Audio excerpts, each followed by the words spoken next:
So this is the first part of our material on Oh, What Is That Sound, which is the earliest poem by Auden that you've been set for study, written in 1932, published 1934. Oh, What Is That Sound also plays around with the idea of people and politics, but it focuses more on the individual consequences of political actions and environments like war. Before we begin talking about Oh, What Is That Sound, it's useful to sort of understand where this poem has come from and what it's trying to imitate. One of the things that it tries to do is it tries to imitate the ballad form. Now, ballads are a particular type of poem with rural origins in oral or spoken tradition. They have a very recognizable verse structure, generally simple expression that were designed to be said orally and conveyed orally rather than written down, and they have some regularity. So this poem, of What Is That Sound, is the first and practically only poem of Auden's that has this sort of lyrical, song-like quality throughout, and that it's also the most regular one throughout. So let's read it and then talk a little bit about ballads. Oh, what is that sound which so thrills the ear down in the valley? Drumming, drumming. Only the scarlet soldiers, dear, the soldiers coming. Oh, what is that light I see flashing so clear over the distance, brightly, brightly? Only the summon their weapons, dear, as they step lightly. Oh, what are they doing with all that gear? What are they doing this morning? Only the usual manoeuvres, dear, or perhaps a warning. Oh, why have they left the road down there? Why are they suddenly wheeling? Perhaps a change in the orders, dear. Why are you kneeling? Oh, haven't they stopped for the doctor's care? Haven't they reined their horses? Why, they are none of them wounded, dear, none of these forces. Oh, is it the parson they want with white hair? Is it the parson? Is it? No, they are passing his gateway, dear, without a visit. Oh, it must be the farmer who lives so near. It must be the farmer, so cunning, so cunning. They've passed the farm already, dear, and now they are running. Oh, where are you going? Stay with me here. Were the vows you swore me deceiving? No, I promised to love you, dear, but I must be leaving. Oh, it's broken the lock, and it's splintered the door. Oh, it's the gate where they're turning. Their feet are heavy on the floor, and their eyes are burning. Yeah, not really pleasant, is it? Not the nicest of Auden's poems. The sing-song-like quality finishes with probably the most horrifying ending to any of the poems we've looked at up till now. And it's one of the most horrifying endings overall in the poems that you've been set for study. But before we talk about this poem specifically, let's talk a little bit about what Auden is imitating, what the ballad was, so that you have a bit of understanding about this, and therefore can pick out some of the techniques that Auden is using and some of the things he's trying to sort of imitate.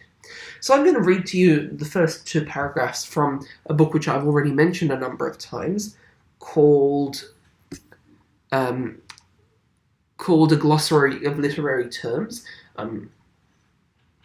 by, amongst other people, M.H. Abrams. It's basically a sort of encyclopedia type thing, where it lists common literary terms and gives quite a comprehensive overview of their sources and their backgrounds. So a ballad. A short definition of the popular ballad, also called the folk ballad or traditional ballad, is that it is a song transmitted orally which tells a story. Ballads are thus the narrative species of folk songs, which originate and are communicated orally among illiterate or only partially literate people. Excuse me. Again, excuse me. In all probability, the initial version of a ballad was composed by a single author, but he or she is unknown, and since each singer who learns and repeats an oral ballad is apt to introduce changes in both the text and the tune, it exists in many variant forms. Typically, the popular ballad is dramatic, condensed, and impersonal. The narrator begins with the climactic episode, tells the story tersely in action and dialogue, sometimes by means of dialogue alone, and tells it without self-reference or expression of personal attitudes or feelings. The most common stanza form, called the ballad stanza, is a quatrain in alternate 4 and 3 stress lines. Usually only the second and fourth lines rhyme. This is the form of the poem Sir Patrick Spens. The first stanza also exemplifies the abrupt opening of the typical ballad, and the manner of proceeding by third-person narration, curtly sketched setting and action, sharp transition, and spare dialogue. So this is a quote from Sir Patrick Spens, which is the name of a ballad. The king sits in Dunfermline town, drinking the blood-red wine. Oh, where will I get a good sailor to sail this ship of mine? Many ballads employ set formulas which help the singer memorize the course of the song, including 1. Stock descriptive phrases like blood-red wine and milk-white steed, 2. A refrain or repeating line in each stanza, and 3. Incremental repetition, in which a line or stanza is repeated, but with an addition that advances the story. So that's what a ballad is. The most important part of understanding a ballad is that, number 1, it's regular, and number 2, the reason it's regular is because it's designed to be read out loud, to be recited rather than written down. And you can see that a lot of this already applies very well to the poem that we're looking at now. So let's start by looking at what's going on. Broadly speaking, the occasion of utterance is something like this. We have 2 speakers. The first speaker and the second speaker are presumably standing next to a window. They are observing a group of soldiers somewhere in the distance. And over the course of the poem, the first speaker raises questions about what the soldiers are doing and why they're there. And the second speaker starts by convincing and reassuring the first speaker that actually they're just there, because they're doing the usual maneuvers or because they're normally there. But over the course of the poem, the first speaker starts to realize that actually the soldiers are there to come after the 2 speakers or after the first speaker. And the second speaker leaves the first speaker to the mercy of the soldiers. Not an uncommon situation, by the way, particularly in countries like Germany and the Soviet Union around this time. Some people have claimed, or some people are inclined to read this poem as having 2 speakers, one of whom is male and the other of whom is female. What's interesting is that there is variation in the feeling that people get as to which speaker is male and which speaker is female. So a number of people think the first speaker is male, the one who speaks, say, the first 2 lines, "Oh, what is that sound which so thrills the ear down in the valley, drumming, drumming?" And that the second speaker is female. They think that the first speaker is female and the second speaker is male. Only the scarlet soldiers, the other soldiers coming. So this is like a wife and this is like a husband. But other people view it slightly differently. Other people either see that these are inverted or read it as them possibly being of the same sex. Whether or not that's important is up to you to decide. Certainly, when we start off this poem, we know that it's starting off in apostrophe, because an apostrophe is a direct address, and clearly the question that is raised by the first speaker must be a direct address to another person to answer it, right? What is that sound which so thrills the ear? It's a demand for a response. But the fact that the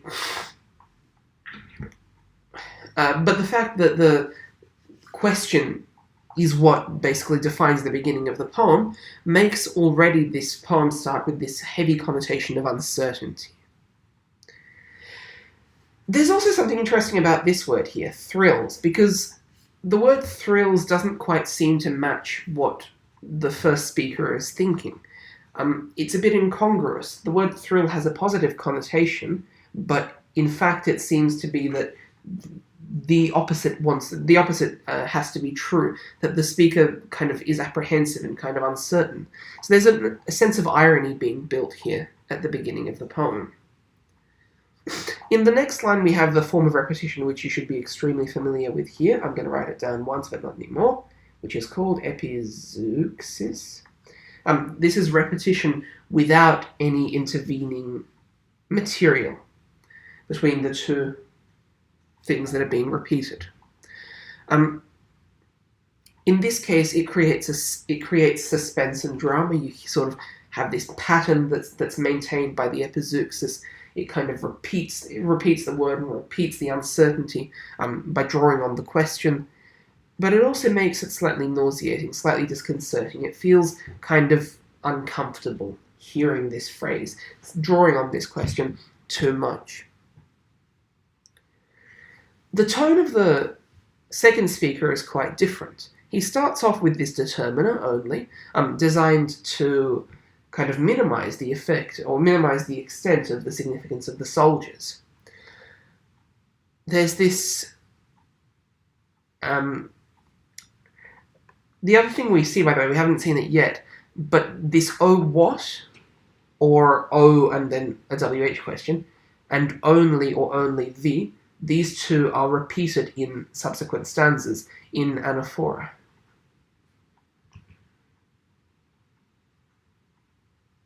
Because later you see "oh what" and then "only the," later on "oh what," "only the," and so on. Scarlet soldiers, of course, you should notice that the imagery there is of a vivid, bright red colour, so it's chromatic imagery. You've also got the sibilance through the repetition of the fricative s. But the other thing that you might start to imagine is you might start to imagine, interestingly enough, French soldiers, or otherwise redcoats, kind of like in maybe the 18th century, marching along wearing bright red jackets.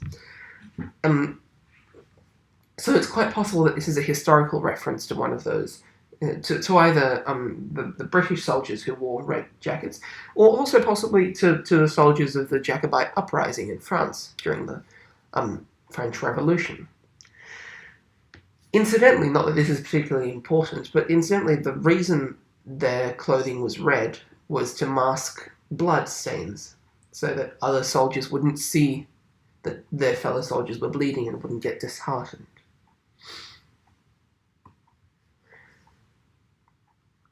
We have repetition again of soldiers and soldiers. This form of repetition we can call conduplication.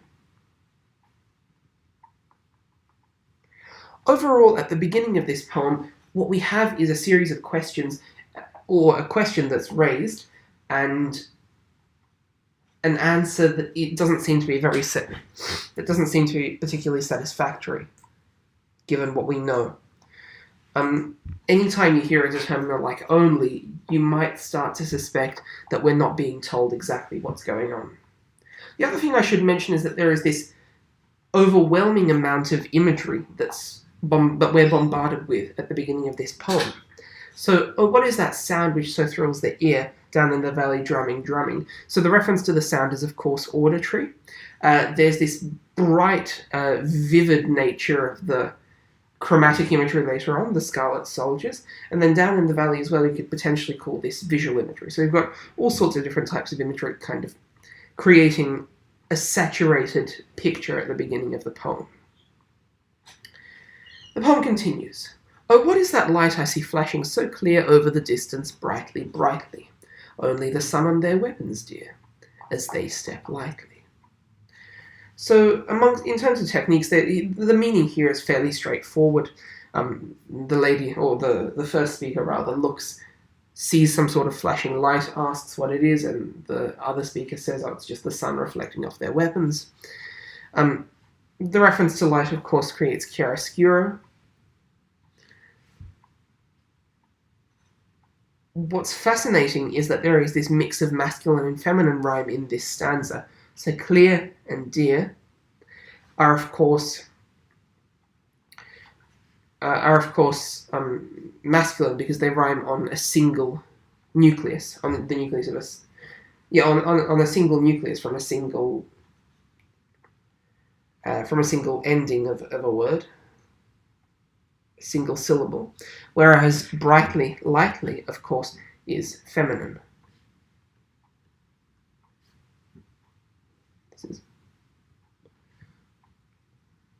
So there's a mix of those two. Perhaps Auden is hinting at something here. Once again, we have vivid visual imagery there, the sun on their weapons. In other words, there's this... On a conceptual level, the idea is of the deceptiveness